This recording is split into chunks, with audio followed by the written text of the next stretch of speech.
नमस्कार साथियों, कैसे हैं आप सभी। उम्मीद करते हैं आप सभी अच्छे होंगे, मस्त होंगे। आप देखेंगे आखिरकार फाइनली आपका सुधार कर ही लिया गया। जो स्थानांतरण के लिए आपका ट्रांसफर के लिए था उसमें आंसर आप देखेंगे सुधार कर लिया गया है। जी हाँ, आप देखेंगे बिहार शिक्षा विभाग की तरफ से प्राथमिक शिक्षा निर्देशक की तरफ से आज ही की डेट में ये आपका लेटर जारी हुआ है। आप देख सकते हैं 22/11/2024 पंकज कुमार, निर्देशक प्राथमिक शिक्षा।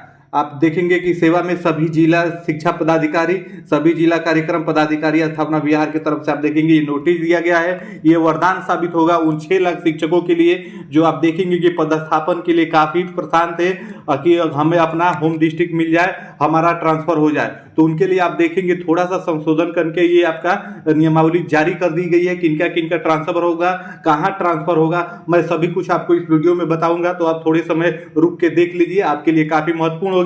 आप यहाँ पे विषय भी देख सकते हैं। राज्य के सरकारी प्रारंभिक एवं माध्यमिक उच्च माध्यमिक विद्यालयों में कार्यरत शिक्षक शिक्षिकाएं जो विशेष समस्या के कारण स्थानांतरण के लिए इच्छुक हैं के प्रत्यावेदन हेतु मार्गदर्शिका भेजने के संबंध में। अर्थात इसमें साफ तौर पे आपको वो बताया गया है कि जो शिक्षक साथी जो चाहेंगे ट्रांसफर लेना वो इसमें अप्लाई कर सकते हैं, और जो नहीं चाहते हैं कि हम पुरानी जगह पे रहे, तो उनको कोई बाध्यता नहीं है कि सबको यहाँ पे ट्रांसफर के लिए अप्लाई ही करना है। तो आप देखेंगे यहाँ पे साफ तौर पे बता दिया गया है। आइए इसको पढ़ के मैं और आपको बता देता हूँ।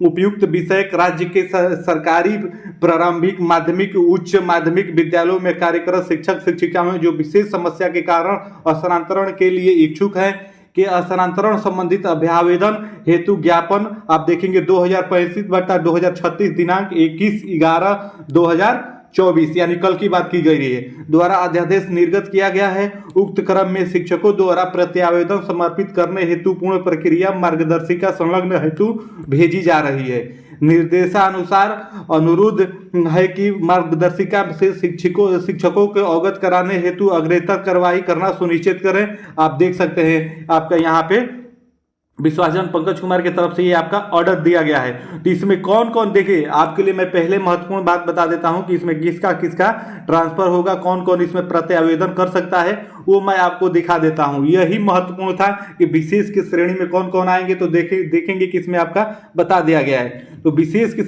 समस्या से ग्रसित होने के कारण इच्छुक शिक्षक शिक्षिका द्वारा स्थानांतरण हेतु दिए गए निम्नलिखित विकल्पों में से किसी एक विकल्प का चयन ड्रॉप डाउन मेनू में किया जाएगा। आप देखेंगे कि असाध्य रोग, विभिन्न प्रकार के कैंसर, अगर आपको स्वयं है, पति को है, पत्नी को है, बच्चे को है, किसी को है, तो आप इस प्रकार से ट्रांसफर के लिए उसमें अप्लाई कर पाएंगे। दूसरे नंबर पर देखेंगे गंभीर ऋणता यानी किडनी रोग, हृदय रोग, लीवर रोग, स्वयं को है, पति पत्नी बच्चे किसी को है, तो वहां पे भी आप ट्रांसफर ले सकते हैं। दिव्यांगता के आधार पर स्वयं नियुक्ति, अगर दिव्यांग है तो आपको खुद होना चाहिए, शिक्षक हो या शिक्षिका हो। तो ये आपकी 3 श्रेणियां हैं। उसके बाद और देखेंगे कि यहाँ पे और आपकी है 4 श्रेणी, इसको भी देख लीजिए। ऑटिज्म मानसिकता दिव्यांगता, स्वयं हो, पति पत्नी बच्चे में से किसी को हो, तब भी आप देखेंगे ट्रांसफर ले सकते हैं। विधवा एवं परिपक्वता महिला शिक्षिका के लिए है ये महत्वपूर्ण। पति पत्नी के पदस्थापन के आधार पर शिक्षक शिक्षिका दोनों के लिए आप देखेंगे कि यह है। आप देखेंगे कि इसमें यह बताया गया है कि ऐच्छिक स्थान के वर्तमान पदस्थापन की दूरी शिक्षक शिक्षिकाओं के दोनों के लिए है। अर्थात इसमें यह बताया गया है कि अगर पति पत्नी दोनों आप देखेंगे कि शिक्षक हैं, जहां शिक्षिका का ट्रांसफर होगा आप देखेंगे वहीं पे आपके पति का होगा, यानी शिक्षिका को प्रायोरिटी दी गई है, उसी के आधार पे आपका होगा। इसके बाद आगे देखेंगे तो इसमें आपका है कैसे क्या करना है। तो उसमें आप देख सकते हैं स्थानांतरण हेतु इच्छुक शिक्षक शिक्षिका को 10 विकल्प देने का अवसर होगा, जिसमें से कम 3 विकल्प देना अनिवार्य होगा, परंतु शिक्षक अधिकतम 10 विकल्प भर सकेंगे, अन्य 7 विकल्प अनिवार्य नहीं होंगे। अर्थात कहने का मतलब है कि 10 विकल्प तो भरने का ऑप्शन अब देखेंगे कि शिक्षकों के लिए है, सबके लिए है। यहाँ पे इस बात को समझिए, सबके लिए है, और जरूरी नहीं है कि अब 10 आप 3 भी भरेंगे तो 3 ही में से आपको मिल जाएगा प्रायोरिटी के तौर पे, आपका वही बताया गया है। इच्छुक शिक्षक शिक्षिका द्वारा विकल्प चयन करते समय जिला प्रमंडल का चयन करते हुए पंचायत नगर निकाय का भी चयन किया जाएगा। अब आप देख सकते हैं कि इसमें जिला प्रमंडल और पंचायत नगर निकाय सबका आप चयन कर सकते हैं। आप देखेंगे कि पहले ये शिक्षकों के लिए नहीं था, शिक्षिकाओं के लिए था। अब ये देखेंगे कि प्रमंडल हो, नगर निकाय हो, पंचायत हो, अब उसको शिक्षक भाई भी हमारे चुन सकते हैं। आपको यही इसमें बताया गया है। आगे इसमें देखेंगे तो इसमें आप आगे क्या है आइए देख लेते हैं, वो भी आपके लिए काफी महत्वपूर्ण है अगर आप इससे जुड़े हुए तो। ट्रांसजेंडर के लिए महिला शिक्षिका हेतु निर्धारित विकल्प उपलब्ध आपके अब रहेंगे। स्थानांतरण हेतु आवेदन भरते समय दी गई प्रविष्टियां किसी भी समय सेफ ड्रॉप बटन क्लिक करके फॉर्म से बाहर निकल सकते हैं और फिर लॉगिन करके शेष आंकड़े बटन क्लिक करके आपको फॉर्म से बाहर निकला जा सकता है, फिर लॉगिन करके शेष आंकड़े सूचनाओं को भर सकते हैं। अर्थात कहने का मतलब ये है कि आप जहां चाहें वहां से आप सेफ ड्रॉप बटन पर क्लिक करके बाहर आ जाएंगे और फिर उसको बाद में भी भर सकते हैं। जो प्रविष्टियां आपने भरी है वो आपका वहां पे सेव हो जाएगा, यही बताया गया है। यह विकल्प आपके द्वारा भरे गए प्रविष्टियों को सेव करने के लिए है, जैसा कि मैंने आपको पहले बताया, ताकि पूर्व में भरे गए सूचनाओं को पुनः भरने की आवश्यकता न पड़े। वही कहने का मतलब है जो मैंने आपको बताया।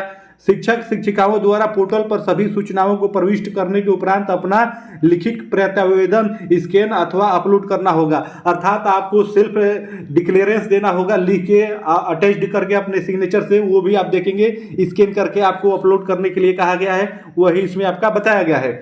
उसके बाद आगे देखेंगे, तत्पश्चात संबंधित इच्छुक शिक्षक शिक्षिका द्वारा स्वघोषणा हेतु स्क्रीन पर अंकित चेक बॉक्स को टिक कर सबमिट बटन पर क्लिक किया जाएगा। सबमिट बटन को क्लिक करने के उपरांत संबंधित शिक्षक शिक्षिका के पंजीकरण मोबाइल नंबर पर एक ओटीपी जाएगा। ये ओटीपी काफी महत्वपूर्ण हो जाता है मेरे भाई। जब तक आप ओटीपी से वेरीफाइड फॉर्म को नहीं करेंगे तो फॉर्म आपका पूरा नहीं होगा, यही बताया गया है। जिसे यथावत प्रविष्टि करने के उपरांत वेरीफाई ओटीपी बटन पर क्लिक किया जाएगा। तत्पश्चात संबंधित शिक्षक शिक्षिका के आवेदन को सबमिट करने हेतु आप देखेंगे कि पूछे गए सहमति में हाँ का बटन क्लिक करते हुए उक्त प्रत्यावेदन पर सबमिट किया जाएगा।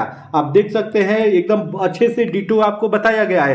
अगर आपको ये फॉर्म अप्लाई करना है तो आप अच्छे से देख लीजिए, समझ लीजिए, पढ़ लीजिए और इसके हिसाब से आप अप्लाई करिएगा। मैं पहले आपको ये बता दूं कि आप देखेंगे ट्रांसफर के लिए पहले भी आवेदन लिए गए थे, जिसमें 1.5 लाख के करीब शिक्षकों ने आवेदन किया था, तो वो आवेदन अब निश्चित रूप से आपके रद्द हो गए हैं। आपको फिर दोबारा नया सिरे से आवेदन करना होगा, इस बात को भी आप समझ लीजिए। उसके बाद यदि शिक्षक शिक्षिका आवेदन में कोई परिवर्तन करना चाहते हैं तो मॉडिफाई एप्लीकेशन के विकल्प के चयन कर भरे गए आवेदन आवश्यकता संशोधन कर सकते हैं, जिसके लिए ओटीपी की आवश्यकता होगी। अगर आपको उसमें कुछ संशोधन करना है उसके लिए ओटीपी से वेरीफाइड कराएंगे तभी आप संशोधन कर पाएंगे, यही आपका बताया गया है। संबंधित शिक्षक शिक्षिका द्वारा आवश्यक संशोधन के उपरांत उसके आवेदन दोबारा सबमिट करना होगा। अर्थात आप संशोधन कर लेंगे तो उसके बाद दोबारा फिर से आपको सबमिट करना होगा। उसके बाद विशेष समस्या के कारण इच्छुक देखेंगे कि शिक्षक शिक्षिका द्वारा स्थानांतरण हेतु ई शिक्षा कोष पोर्टल पर दिनांक 1/12/2024 से 15/12/2024 तक प्रत्यावेदन भरे जा सकते हैं।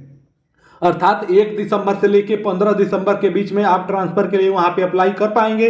मैंने आप देखेंगे कि आपको टोटल डिटो बात बता दी, इससे जुड़ी हुई और भी आपको कोई जानकारी चाहिए और इसका ये पीडीएफ चाहिए, इसको आप पहले अच्छे से एक बार देख लीजिएगा, समझ लीजिएगा, पढ़ लीजिएगा कैसे क्या करना है, पॉइंट टू पॉइंट इसमें आपको सारा कुछ बताया गया है। उसके बाद ही अप्लाई करिएगा, वरना फिर आप गलत भर देंगे तो देखेंगे कि ट्रांसफर आपका मनचाहा जगहों पर हो नहीं पाएगा। तो इसको अच्छे से देख लीजिएगा, समझ लीजिएगा, उसके बाद करिएगा। और जो आप शिक्षक साथी आप देखेंगे पहले उन्होंने फॉर्म भरा है ट्रांसफर के लिए तो उनका फॉर्म अब रद्द माना जाएगा, फिर से आपको नए सिरे से भरना होगा। और इसमें अब बाध्यता वो खत्म कर दी गई है। शिक्षक साथी भी आप देखेंगे प्रमंडल, पंचायत, नगर निकाय सबका चुनाव कर सकते हैं। तो उम्मीद है मेरी बातें आप समझ रहे होंगे। अगर आप इससे जुड़े हैं तो आप देख लीजिए, बहुत ही फायदेमंद होने वाली है नियमावली। आप देखेंगे ये सुधार के आई है तो 6 लाख शिक्षकों के लिए आप देखेंगे बिहार में ये वरदान साबित होगी, उनके लिए मनचाहा जगह मिल जाएगा। इससे जुड़ी हुई और कोई आपको जानकारी चाहिए तो कमेंट करिएगा, मैं आपको वहां पे वो प्रोवाइड करा दूंगा। फिर मिलते हैं अगली अपडेट के लिए, तब तक के लिए आप सभी को जय हिंद, धन्यवाद।